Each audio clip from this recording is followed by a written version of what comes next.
بسم اللہ الرحمن الرحیم۔ ایپیسوڈ 7۔ کتاب کا نام خاک و خون، دا اٹراسٹیز آف برٹش راج۔ مصنف نسیم حجازی۔ گاؤں سے باہر برساتی نالے کے کنارے فریقین ایک دوسرے کے سامنے کدالیں، لاٹھیاں اور برچیاں اٹھائے کھڑے تھے۔ مصالحانہ گفتگو ختم ہو چکی تھی۔ اندر سنگھ بند توڑنے پر بضد تھا۔ گاؤں کے 5-6 سکھوں کے سوا جو چودھری رحمت علی کی طرفداری کا اعلان کر چکے تھے، باقی سب اندر سنگھ کے ساتھ تھے۔ پڑوس کے گاؤں کے 6 نوجوان بھی اس کے ساتھ ساتھ تھے، لیکن اندر سنگھ کا بیٹا شیر سنگھ، جسے وہ مدت سے اس دن کے لیے تیار کر رہا تھا، کہیں غائب ہو گیا تھا۔ اس کے ساتھی دوسری طرف افضل کو دیکھ کر گھبراتے تھے، اور وہ انہیں تسلی دے رہا تھا کہ افضل کے لیے شیر سنگھ کافی ہے، وہ آ ہی رہا ہوگا۔ رمضان نے اس زبانی جنگ میں سب سے بڑھ چڑھ کر حصہ لیا تھا، لیکن جب فریقین جسمانی قوت کا مظاہرہ کرنے کے لیے بے قراری کا اظہار کرنے لگے تو ادھر ادھر دیکھ کر وہ نالے کے کنارے سرکنڈوں اور جھاڑیوں میں چھپ گیا۔ فریقین کے درمیان حد فاصل کم ہو رہی تھی اور قریب تھا کہ وہ ایک دوسرے پر پل پڑیں۔ اچانک شیر سنگھ جھاڑیوں کی آڑ سے نمودار ہوا اور ان کے درمیان کھڑا ہو کر چلایا، ٹھہرو ٹھہرو، یہ لڑائی نہیں ہوگی۔ لوگوں پر ایک لمحے کے لیے سکوت طاری ہو گیا۔ شیر سنگھ نے اپنے باپ کی طرف متوجہ ہو کر کہا، باپو، میں نے گھر میں آپ کو منع کیا تھا۔ جب آپ نے میری بات نہ مانی تو میں ان لوگوں کے آنے سے پہلے بند کی حفاظت کے لیے یہاں چلا آیا۔ اندر سنگھ کا دوسرا لڑکا چلایا، باپو، شیر سنگھ کا دماغ خراب ہو گیا ہے۔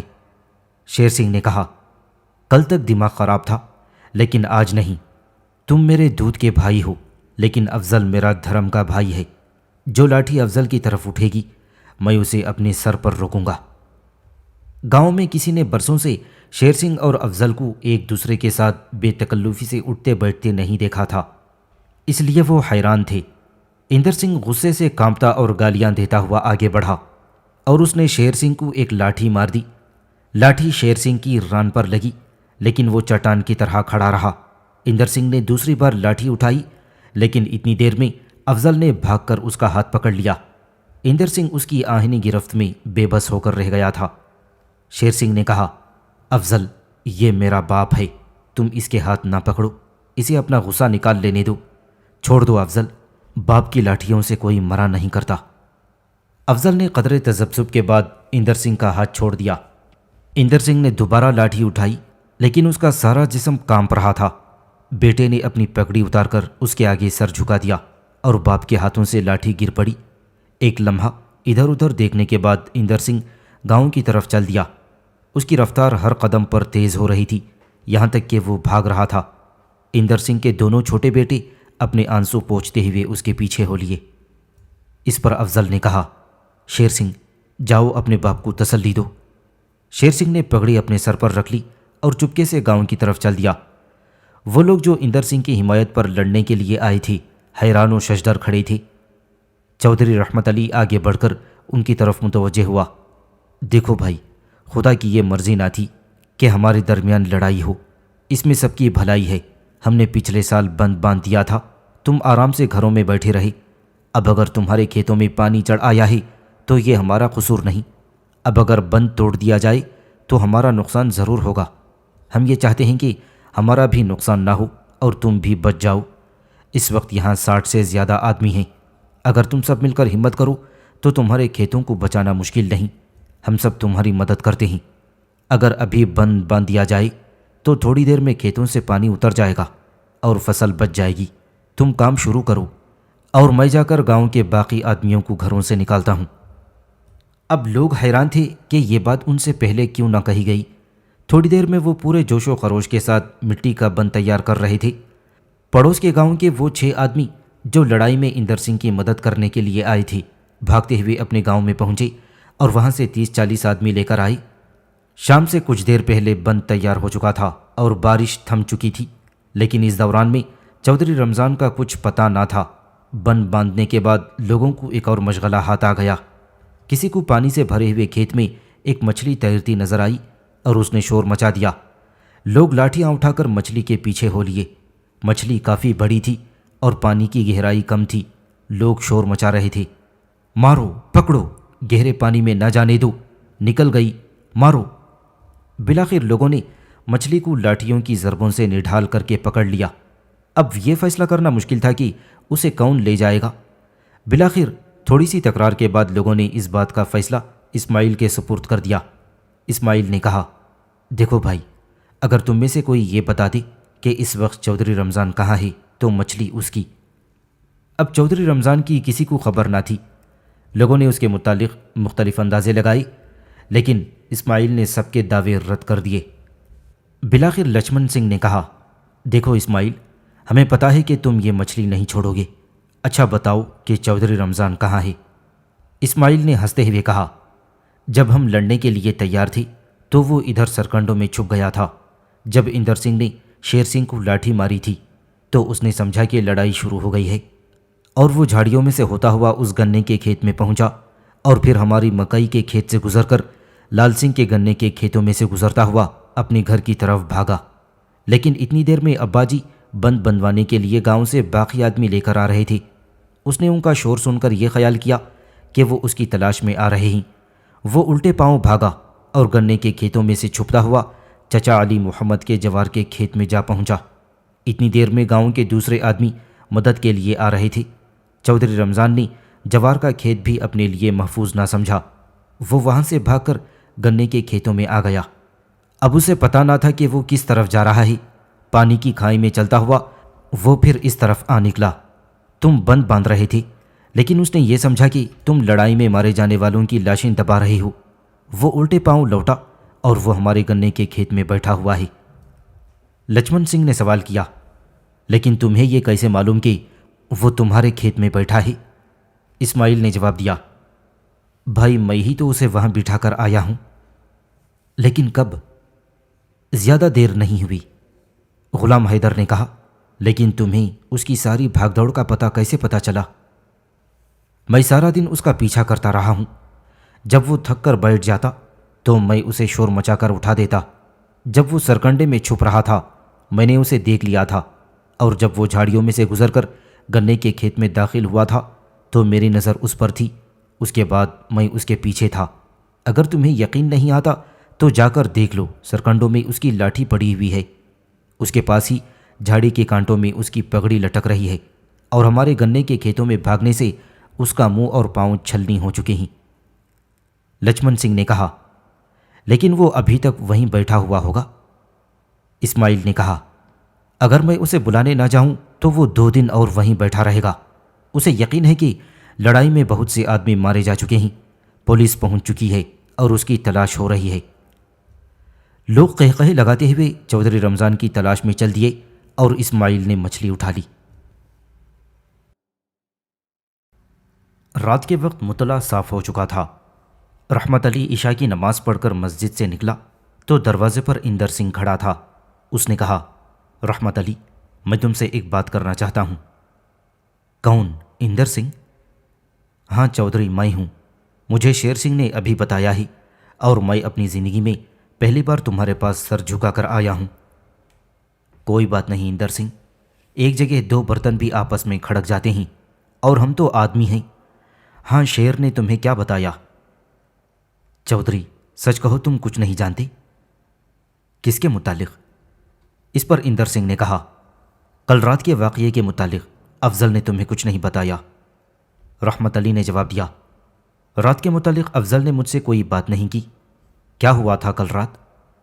اندر سنگھ کچھ کہنا چاہتا تھا کہ افضل مسجد کے دروازے سے نکل کر بولا، ابا جی، کل رات شیر سنگھ مجھ سے ملا تھا۔ وہ چاہتا تھا کہ ہمارے خاندانوں میں صلح ہو جائے۔ میں نے اس سے وعدہ کیا تھا کہ میں آپ کو راضی کر لوں گا۔ اندر سنگھ کچھ کہنا چاہتا تھا، لیکن مسجد سے کچھ آدمی نکل کر ان کے قریب کھڑے ہو گئے۔ اندر سنگھ خاموشی سے افضل کی طرف دیکھتا رہا۔ رحمت علی نے اندر سنگھ کے کندھے پر ہاتھ رکھتے ہوئے کہا، چلو بیٹھیں۔ اندر سنگھ کوئی بات کیے بغیر ان کے ساتھ چل دیا۔ باہر کی حویلی کے پھاٹک سے گزرتے ہوئے اس نے کہا، بھگوان کے کھیل نیارے ہیں۔ کل تک میرے دل میں یہ خیال بھی نہیں آ سکتا تھا کہ میں یا میری نسل سے کوئی اس دروازے کے قریب پاؤں رکھے گا۔ لیکن آج میں بن بلائے تمہارے پاس آیا ہوں۔ اس پر رحمت علی نے کہا، مجھے افسوس ہے کہ ایسے نیک کام میں میں نے خود پہل کیوں نہ کی۔ ہم دونوں کے بال سفید ہو گئے۔ زندگی کا کیا بھروسہ، آدمی مر جاتا ہے لیکن اس کی بات رہ جاتی ہے۔ صحن میں چارپائیاں بچھی ہوئی تھیں۔ رحمت علی اور اندر سنگھ ایک چارپائی پر بیٹھ گئے۔ افضل ان کے سامنے دوسری کھٹیا پر بیٹھ گیا۔ اندر سنگھ رات کے واقعے کے متعلق اپنی شرم و ندامت کا اظہار کرنے کے لیے آیا تھا۔ اسے یقین تھا کہ افضل اپنے باپ اور بھائیوں کو سب کچھ بتا چکا ہوگا، لیکن جب رحمت علی نے لا علمی کا اظہار کیا اور افضل نے اسے ٹالنے کی کوشش کی تو اسے اس بات کا اطمینان ہو گیا کہ افضل اس کے خاندان کو رسوا نہیں کرے گا۔ اگر اس نے اپنے باپ سے بھی اس بات کا ذکر نہیں کیا تو کسی اور کو بھی نہیں بتائے گا۔ شیر سنگھ کی شادی ہونے والی تھی اور اسے ڈر تھا کہ اگر ایسی بات مشہور ہو گئی تو اس کے سسرال والوں پر اچھا اثر نہیں پڑے گا، لیکن اب اس کے خدشات دور ہو چکے تھے اور وہ تشکر اور احسان مندی کے جذبات سے مغلوب ہو کر افضل کی طرف دیکھ رہا تھا، اور چاند کی روشنی میں افضل کی خاموش نگاہیں اسے کہہ رہی تھیں، میں جانتا ہوں تم کیا کہنا چاہتے ہو، لیکن اس کی ضرورت نہیں، یہ راز میرے دل میں رہے گا۔ تھوڑی دیر میں باقی چارپائیاں بھی آدمیوں سے بھر چکی تھیں۔ اسماعیل بھی آ گیا۔ عام طور پر رحمت علی نوجوانوں کو کھل کر ہنسنے کا موقع دینے کے لیے اٹھ کر گھر چلا جایا کرتا تھا، لیکن آج جب اسماعیل آیا تو اس نے کہا، اسماعیل، اندر سنگھ کو چودھری رمضان کا قصہ سناؤ۔ اسماعیل نے قدرے ہچکچاہٹ ظاہر کی، لیکن باپ کے اصرار پر اس نے چودھری رمضان کی سرگزشت دہرا دی۔ سننے والوں کے قہقہوں نے ارد گرد کے گھروں کے باقی لوگوں کو بھی اس طرف متوجہ کر دیا۔ وہ حویلی کا رخ کرنے لگے۔ لچمن سنگھ چودھری رمضان کو اس کے گھر سے اٹھا لایا تھا۔ کاکو عیسائی اور پیراندانہ چوکیدار ہری سنگھ کو پکڑ لائے۔ رحمت علی نے کہا، افضل، جاؤ شیر سنگھ کو بلا لاؤ۔ تھوڑی دیر میں افضل شیر سنگھ کو لے کر آ گیا۔ برسات کے ایام کسانوں کے لیے فراغت کے دن ہوتے ہیں، اور یوں بھی دیہات میں وقت کی پیمائش منٹوں اور سیکنڈز کے پیمانے سے نہیں کی جاتی۔ یہ محفل رات کے تیسرے پہر تک گرم رہی۔ اسماعیل نے اپنے چودھری رمضان کی زندگی کے اہم ترین واقعات پر تبصرہ کیا، اور اس کے بعد ہری سنگھ کی باری آئی۔ جب کوئی نیند کا غلبہ محسوس کر کے اٹھتا تو دوسرا اسے پکڑ کر بٹھا لیتا اور کہتا، ارے یار، کیوں بھاگ رہے ہو؟ کل سارا دن سونے کے لیے ہے۔ بلاخر اسماعیل نے کہا، اچھا بھائی، میں تھک گیا ہوں، تمہیں بھی نیند آ رہی ہوگی، اب تم رمضان سے کہو کہ وہ اپنی مرغی کا قصہ سنائے۔ چودھری نے یہ سنتے ہی اپنا حقہ سنبھال کر اٹھنے کی کوشش کی، لیکن لچمن سنگھ نے اس کا ہاتھ پکڑ لیا اور کہا، نہیں چودھری، سنا کر جاؤ۔ رمضان نے جل کر کہا، میری کم بختی تھی جو یہاں آ گیا، آئندہ تمہارے پاس نہیں آؤں گا۔ وہ اپنا ہاتھ چھڑانے کی کوشش کر رہا تھا، لیکن لچمن سنگھ ادھیڑ عمر ہونے کے باوجود 8 روٹیاں کھاتا تھا۔ چودھری رمضان مجبوراً بیٹھ گیا، لیکن لوگوں کے اصرار کے باوجود مرغی کا قصہ سنانے کے لیے تیار نہ تھا۔ اس پر اسماعیل نے کہا، اچھا چودھری، اگر تم مرغی والا قصہ نہیں سناؤ گے تو میں منڈی والا قصہ ضرور سنا دوں گا۔ اس پر رمضان منڈی کا قصہ چھپانے کے لیے بڑی سے بڑی قیمت ادا کرنے کے لیے تیار تھا۔ اس نے کہا، اچھا سناتا ہوں۔ بات یہ تھی کہ ہمارا بیلن چل رہا تھا اور جلال گننے لگا رہا تھا۔ میں گنڈیال میں بیٹھا ہوا تھا کہ بلی مرغیوں کے ڈربے میں گھس گئی اور جلال کی ماں نے شور مچا دیا۔ رمضان یہاں تک کہہ کر رک گیا تو لوگوں نے پوچھا، پھر کیا ہوا چودھری؟ رمضان قدر تذبذب کے بعد بولا، پھر کیا تھا، مرغیاں ڈربے میں چیخ رہی تھیں، میں نے بلی کو ڈرایا لیکن وہ سہم کر ایک کونے کے ساتھ لگ گئی۔ پھر میں نے ڈربے کی کھڑکی میں سردے کے اندر جھانکا لیکن وہاں اندھیرا تھا۔ میں نے جلال کی ماں کو کہا، دیا لاؤ۔ وہ دیا لائی تو میں نے کہا، تم مجھے ڈربے کے اندر روشنی دکھاؤ اور میں بلی کو پکڑ کر اس کا گلا گھونٹتا ہوں۔ اس نے جھک کر چراغ آگے کر دیا، اور وہ کمرہ جس کے اندر گڑ بنانے کی بھٹی ہوتی ہے۔ کاکو نے ہنسی ضبط کرتے ہوئے پوچھا، پھر کیا ہوا چودھری؟ پھر وہی ہوا جس پر تم سب دانت نکالا کرتے ہو۔ میں نے جلال کی ماں سے کہا، چراغ اور آگے لاؤ۔ اس نے چراغ اور آگے کر دیا۔ میں نے ذرا اوپر کرنے کو کہا اور اس نے اوپر کر دیا اور میری پگڑی کے قریب کر دیا۔ میرا خیال بلی کی طرف تھا اور میری پگڑی سلگ رہی تھی۔ ڈربے کی ایک جانب میرے سر کا سایہ پڑ رہا تھا۔ میں نے جلال کی ماں سے کہا، چراغ نیچے کرو۔ اس نے نیچے کر دیا، بالکل میری داڑھی کے نیچے۔ داڑھی کے بالوں کی آگ تو میں نے ہاتھ مار کر بجھا لی، لیکن پگڑی کی آگ کا مجھے اس وقت بھی علم نہ ہوا جبکہ سارے ڈربے میں دھواں بھر چکا تھا۔ بلی نے پنجے مار کر میرا منہ نوچ لیا۔ میں نے جلدی سے سر باہر نکالا، بلی بھاگ گئی اور جلال کی ماں چلائی، تمہارے سر میں آگ لگی ہوئی ہے، اور اس نے میری پگڑی اتار کر پھینک دی۔ میں نے پگڑی کو پاؤں سے مسل کر آگ بجھائی، دوبارہ ڈربے کو اچھی طرح دیکھا تو معلوم ہوا کہ بلی 2 مرغیوں کا گلا چبا چکی ہے۔ یہ ہنسنے کی بات نہیں، بعض دن بڑے منحوس ہوتے ہیں۔ اس کے بعد میں گنڈیال کے اندر گیا تو بھٹی پر کڑاہی میں گڑ جل کر سیاہ ہو چکا تھا۔ محفل قہقہوں سے گونج اٹھی، لوگ مارے ہنسی کے لوٹ پوٹ ہو رہے تھے۔ رمضان گھبرا کر اٹھا اور لوگوں کو پھلانگتا گرتا پڑتا گھر کی طرف چلا گیا۔ رمضان کے چلے جانے کے بعد اسماعیل نے اندر سنگھ کو مخاطب کرتے ہوئے کہا، چچا ایک بات اور سنو، رمضان کے باپ کی گھوڑی نے بچھیر دی ہے اور رمضان کو اس بات کا شوق ہوا کہ اس کی شادی تک سواری کے قابل ہو جائے، اس لیے یہ گھر والوں سے چوری اسے بھینس کا دودھ پلایا کرتا تھا۔ جب اس کی بارات گئی تو وہ اپنی بچھیری پر جو اب گھوڑی بن چکی تھی سوار ہوا تھا۔ راستے میں ہم نے گھوڑیاں بھگائیں، لیکن اس کی گھوڑی پر بھینس کا اثر تھا، وہ گرمی کی تاب نہ لا سکی۔ چنانچہ جب ہم اس کے سسرال کے گاؤں میں پہنچے تو گھوڑی دولہا سمیت گندے پانی کے چوہڑ میں گھس گئی۔ اندر سنگھ ہنسی کے مارے لوٹ پوٹ ہو رہا تھا۔ رات زیادہ گزر چکی تھی، اسماعیل کو نیند آ رہی تھی۔ وہ اٹھا اور اس کے ساتھ ہی لوگ ایک ایک دو دو کر کے جانے لگے۔ جب یہ محفل برخاست ہوئی تو اندر سنگھ نے اٹھتے ہوئے کہا، رحمت علی، میں جس کام کے لیے آیا تھا وہ مجھے یاد ہی نہیں رہا۔ بات یہ ہے کہ اگلے چاند کی 10 تاریخ کو شیر سنگھ کی شادی ہے اور آپ سب کو بارات میں جانا پڑے گا۔ تحصیلدار کو بھی لکھ دیں کہ وہ 2 دن کی چھٹی لے کر آئے۔ رحمت علی نے کہا، کیوں نہیں، شیر سنگھ کی شادی پر ہم تو ضرور جائیں گے۔ ہاں، روپیے پیسے کی ضرورت ہو تو کسی ساہوکار کے پاس نہ جائیے گا، ہم انتظام کر لیں گے۔ اندر سنگھ نے جواب دیا، چودھری جی آپ کی بڑی مہربانی، لیکن میں سارا انتظام کر چکا ہوں۔ سیٹھ رام چند گھر آ کر مجھے 800 روپیے دے گیا تھا۔ رحمت علی نے قدرے سنجیدہ ہو کر کہا، بھائی لڑکوں پر قرضے کا بوجھ نہ ڈالو، میں نے سنا ہے کہ پہلے بھی تم رام چندر کے مقروض ہو۔ اندر سنگھ نے کہا، معمولی قرضہ ہے، اتر جائے گا چودھری جی، ہاں بارات کے لیے گھوڑوں کا بندوبست آپ کو کرنا پڑے گا۔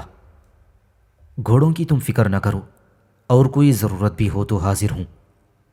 یہ 2 خاندانوں کے نئے تعلقات اور 2 نوجوانوں کی دوستی کا پہلا دن تھا۔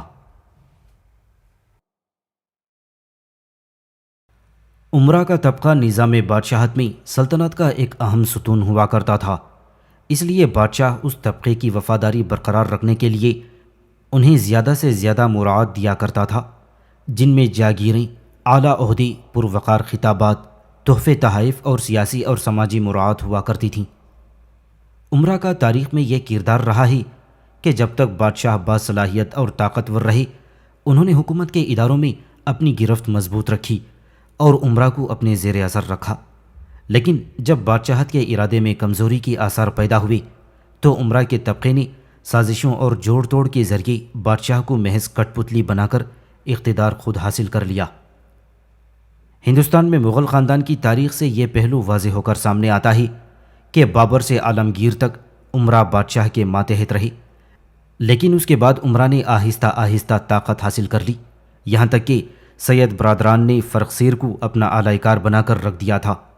اس واقعے نے عمرہ کے طبقے میں اقتدار کی خواہش کو جنم دیا اور اس بات کی کوشش کی کہ اس شہزادے کو تخت پر بٹھائیں جس میں کوئی ذہانت اور صلاحیت نہ ہو، جس کے نتیجے میں جتنے مغل بادشاہ تخت نشین ہوئے وہ ذہنی لحاظ سے انتہائی پسماندہ تھے۔ عمرہ کی اقتدار کی جنگ میں جب ایک گروہ کامیاب ہو جاتا تھا تو اس کی یہ کوشش ہوتی کہ اپنے مخالف عمرہ کو مکمل طور پر تباہ و برباد کر دے، اس لیے قتل و قید و بند، جائیداد کی ضبطی اور جلاوطنی وہ ہتھیار تھے جو ہر خانہ جنگی کے بعد مخالفین کے خلاف استعمال ہوئے۔ اس سے انتقام کا ایک نہ ختم ہونے والا سلسلہ شروع ہو گیا، ایک کے بعد ایک گروہ آتا اور اپنے مخالفین کو ختم کرنے کی کوشش کرتا۔ اس صورت نے سیاسی اور سماجی سطح پر غیر یقینی اور بے ثباتی کو پیدا کر دیا، جس کا انسانی فطرت پر اثر پڑا اور معاشرے سے رحم، ہمدردی، نرمی، عفو اور درگزر کے تمام جذبات ختم ہو کر رہ گئے۔ اس کی مثال ایک واقعے سے ملتی ہے۔ عظیم الشان کا بیٹا شہزادہ کریم خانہ جنگی کے بعد گرفتار ہو کر آیا۔ یہ 3 دن سے بھوکا تھا۔ اس نے روتے ہوئے کچھ کھانے کو مانگا، لیکن کسی نے اس کی بات نہ سنی اور بے دردی سے اسے قتل کر دیا گیا۔ اس کے کچھ عرصے بعد ذوالفقار خان پر یہی بیتی۔ فرخزیر کی کامیابی کے بعد اسے قتل کیا گیا اور اس کی لاش کو ہاتھی کے دم سے باندھ کر شہر میں گھمایا گیا۔ حالات میں معاشرے سے انسانی جذبات ختم ہو گئے اور اس کی جگہ کمینگی اور خود غرضی نے لے لی۔ سلطنت میں اقتدار حاصل کرنے، اعلیٰ عہدے لینے، شاندار خطابات حاصل کرنے اور بیش قیمت وظائف اور تحفے بٹورنے کے لیے یہ ضروری تھا کہ اس شخص میں یہ صلاحیت ہو کہ وہ بادشاہ کی خوشامد اور چاپلوسی کر سکے اور بادشاہ کی اخلاقی کمزوریوں سے پورا فائدہ اٹھائے۔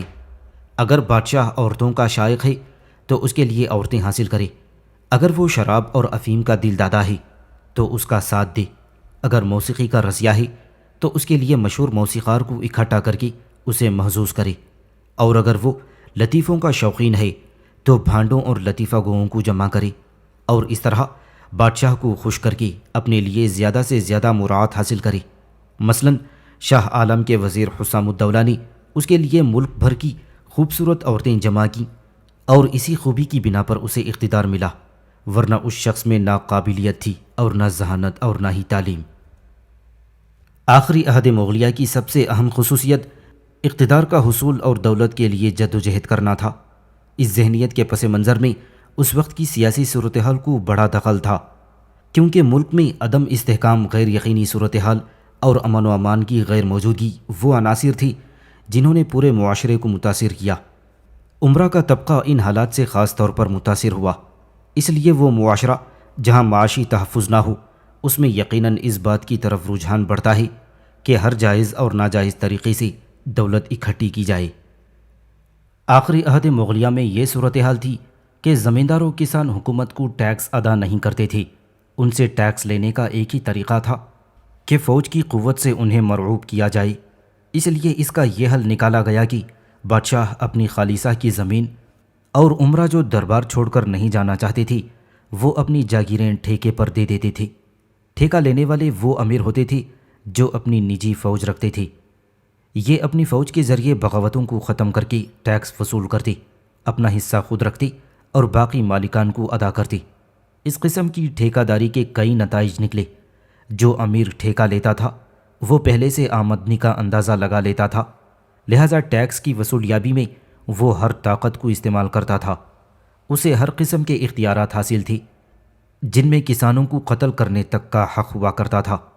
اس کے کارندے انتہائی سختی اور ظلم کے ساتھ کسانوں سے ایک ایک پیسہ وصول کیا کرتے تھے، یہاں تک کہ ان کے پاس کھانے تک کو کچھ نہیں چھوڑتے تھے۔ اس صورتحال کی وجہ سے گاؤں کے گاؤں ویران ہو گئے، کھیتیاں اجڑ گئیں اور کسان کارندوں کے ظلم و ستم سے تنگ آ کر گاؤں چھوڑ کر جنگلوں میں چلے گئے۔ سلطنت کے اعلیٰ عہدیداروں کو وقت پر تنخواہ نہیں ملتی تھی، سالوں کی چڑھی ہوئی تنخواہ کبھی کبھی تھوڑی بہت مل جاتی تھی، لہٰذا یہ عہدیدار ناجائز طریقوں سے دولت کے حصول کے لیے کوشاں رہتے تھے۔ رشوت اور نظر لینے کا عام رواج تھا، اس کے بغیر کسی کا کوئی کام نہیں ہوتا تھا۔ وہ عمرہ جو بادشاہ کے زیادہ قریب ہوتے تھے وہ بھاری رشوتیں لے کر لوگوں کی سفارشیں کرتے تھے۔ محمد شاہ کے زمانے میں اس کی رضائی بہن کا یہ دستور تھا کہ لوگوں سے پیشکش اور نظر لے کر سفارش کرتی۔ اس طرح اس نے بہت دولت اکٹھی کر لی تھی۔ اس کے علاوہ دولت کے حصول کے دوسرے ذرائع یہ تھے: عوام کی املاک پر زبردستی قبضہ کر لیا جاتا، شہر کے تاجروں اور مہاجنوں سے روپیہ قرض لے کر ادا نہیں کیا جاتا تھا، معتوب عمرہ کی جائیداد و مال و دولت کو غصب کیا جاتا۔ سید برادران حسین علی خان اور سید عبداللہ کا یہ مشغلہ تھا کہ وہ معتوب عمرہ کی املاک ضبط کر لیتے۔ فرخزیر کے قتل کے بعد دونوں بھائیوں نے بادشاہی خزانے سے مرصع آلات اور ہاتھی گھوڑے آپس میں تقسیم کر لیے تھے۔ سید عبداللہ عیاش آدمی تھا، اس نے شاہی بیگمات میں سے 2-3 حسین عورتوں کو بھی پسند کر کے اپنے حرم میں بھیج دیا۔ نیکوسیر کی بغاوت کے بعد جب اکبر آباد پر قبضہ ہوا تو وہاں 300-400 سال پرانا خزانہ جمع تھا، جس میں نور جہاں اور ممتاز محل کا اسباب خاص اہمیت رکھتا تھا۔ اس کی مالیت تقریباً 3 کروڑ روپے تھی۔ اس میں مروارید کی وہ چادر بھی تھی جو شاہجہاں نے ممتاز محل کی قبر پر چڑھانے کے لیے تیار کروائی تھی، اور نور جہاں کی ایجاد کردہ چرخ کا وہ جوڑا تھا جسے سونے چاندی کی تاروں سے قیمتی مروارید سے پرو کر تیار کروایا گیا تھا۔ اس تمام خزانے پر حسین علی خان نے قبضہ کر لیا۔ شاہ نے مغلیہ میں بدستور تھا کہ امیر کے مرنے کے بعد اس کی جائیداد اور مال بحق سرکار ضبط کر لیا جاتا تھا۔ ابتدائی زمانے میں بادشاہ قیمتی سامان مثلاً ہیرے جواہرات اور ہاتھی اور حویلی ضبط کر لیتا تھا اور باقی اس کے متوسلین کے لیے چھوڑ دیتا۔ آخری دور میں جب بادشاہ کمزور ہوا تو ضبطی کی یہ جائیداد با اقتدار امراء میں تقسیم ہو جاتی، اور اگر مرنے والے کے متوسلین طاقتور ہوتے تو وہ جائیداد کی ضبطی وجود میں ہی نہیں آنے دیتے تھے۔ ضبطی کے ان قوانین کا یہ اثر ہوا کہ امراء ہیرے جواہرات اور اشرفیاں محفوظ مقام پر دفن کرنے لگے تاکہ ان کے خزانے کی حفاظت ہو سکے۔ لیکن اس کا ایک نتیجہ یہ ہوا کہ معتوب امراء کے اہل خانہ ملازمین اور متوسلین کو سخت ایذائیں دی جاتی تھیں اور ان سے پوشیدہ دولت کے بارے میں معلومات کی جاتیں۔ یہ ایک ایسا عمل تھا جو بار بار دہرایا گیا۔ مثلاً سید برادران نے اعتقاد خان کو قید کر کے اسے اذیتیں دیں۔ یہی سلوک انہوں نے شائستہ خان کے بیٹوں کے ساتھ کیا۔ جہاندار خان کی شکست کے بعد جب فرخزیر بادشاہ ہوا تو مخالف امراء کی حویلیاں ضبط ہوئیں اور اسے حمایتی امراء میں تقسیم کیا گیا۔ جائیداد کی ضبطی کا یہ قانون ہندوستان کی ریاستوں میں بھی جاری تھا۔ یہاں کی صورت یہ تھی کہ جب تک نواب یا راجہ خوش ہے، امراء جائز و ناجائز طریقے سے دولت اکٹھی کرتے تھے، لیکن اس کی ذرا سی ناراضی سے دولت و جائیداد سے ہاتھ دھو بیٹھتے۔ اودھ کی تاریخ میں ایسی بہت سی مثالیں ہیں جبکہ امراء کو اندھا کرایا گیا، ان کی جائیداد ضبط کی گئیں اور انہیں ذلیل و خوار کیا گیا۔ حیدرآباد دکن کے ریاست میں نظام علی خان تک یہ تیموری رسم رائج تھی کہ مرنے والے کا مال ضبط ہوتا تھا اور 3 دن بعد اس کے جانشین کو بلا کر ماتمی خلت دیا جاتا۔ نواب اس سے کہتے تھے کہ تیسرے باپ کا مال سرکار کا مال تھا، اس لیے وہ داخل سرکار ہوا، اور اب آئندہ سے تیری وجہ معاش جاری ہوتی ہے، تو اس سے اپنے متوسلین کی پرورش کرنا۔ لہٰذا آخری عہد مغلیہ میں صورتحال یہ تھی کہ ایک طرف امراء کو کھلی چھٹی تھی کہ وہ اپنی جاگیر سے خوب ٹیکس وصول کریں، اپنے عہدے اور منصب سے فائدہ اٹھا کر رشوت نظر اور تحائف قبول کریں، مخالف امراء کی جائیدادوں پر قبضہ کر لیں اور لوگوں کے مال و املاک کو جی بھر کر لوٹیں۔ لیکن ساتھ ہی انہیں یہ بھی خطرہ تھا کہ ان کے معتوب ہونے یا مرنے کے بعد ان کی جمع شدہ دولت ضبط ہو جائے گی۔ اسی لیے ہم طبقہ امراء میں 4 رجحانات دیکھتے ہیں۔ اول یہ کہ جو مال و دولت انہوں نے اکٹھا کیا ہے اس کی حفاظت کی کوئی ضمانت نہیں، لہٰذا اسے دل کھول کر خرچ کرنا چاہیے۔ اس لیے دولت کا استعمال عیاشی اور لہو و لعب، شادی بیاہ کی تقریبات، دعوتوں، لباس و پوشاک اور تفریحات و مشاغل پر ہونے لگا۔ تاریخ میں ان کے اسراف کے قصے بھرے پڑے ہیں۔ دوم، چونکہ انہوں نے دولت ناجائز طریقوں سے جمع کی تھی جس کی وجہ سے ان کے ظلم و ستم کے واقعات لوگوں میں مشہور ہو گئے تھے، لہٰذا اپنی شخصیت کو نیک نام بنانے کے لیے انہوں نے فیاضی اور سخاوت کے مظاہرے کیے۔ غریبوں کے لیے لنگر پکوانا، فقیروں کو خیرات دینا، راستے میں لوگوں پر پیسے پھینکنا، اس ذہنیت کی عکاسی کرنا ہے۔ سوم، اپنی ضمیر کی تسکین جو شاید ان کے مظالم کے نتیجے میں انہیں پریشان کرتا ہو، اور اپنی آخرت سدھارنے کے لیے مذہبی امور پر روپیہ خرچ کرتے تھے، جس میں مسجدوں اور امام باڑوں کی تعمیر خاص طور پر قابل ذکر ہے۔ اس کے بعد نظر و نیاز فاتحہ، قبروں پر جانا، مکہ مدینہ اور کربلا اور نجف شریف میں عطیات بھیجنا عام دستور تھا۔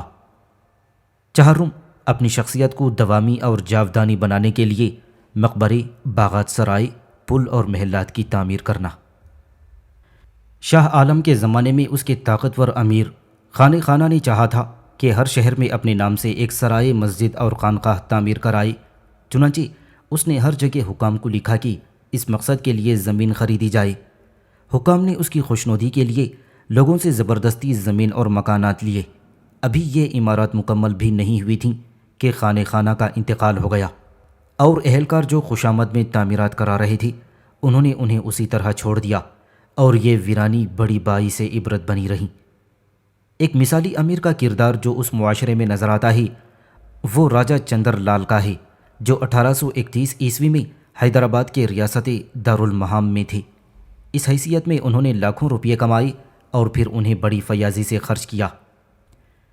ان کا دستور تھا کہ روز دوشالے اور رومال لوگوں میں تقسیم کرتے تھے۔ دسہرے پر 1000 سے زیادہ جوڑے ضرورت مندوں کو دیتے، پیروں فقیروں اور جوگیوں کو دل کھول کر خیرات دیتے تھے۔ یومیہ خوروں کا روزینہ 2000 سے زیادہ ہوا کرتا تھا اور دوشنبے کو مسافروں کو 2-3 ہزار روپے دیتے۔ نواب اور شہزادوں کی دعوت پر لاکھوں روپے خرچ کرتے۔ ان کے باورچی خانے سے ہزاروں کو کھانا ملتا تھا۔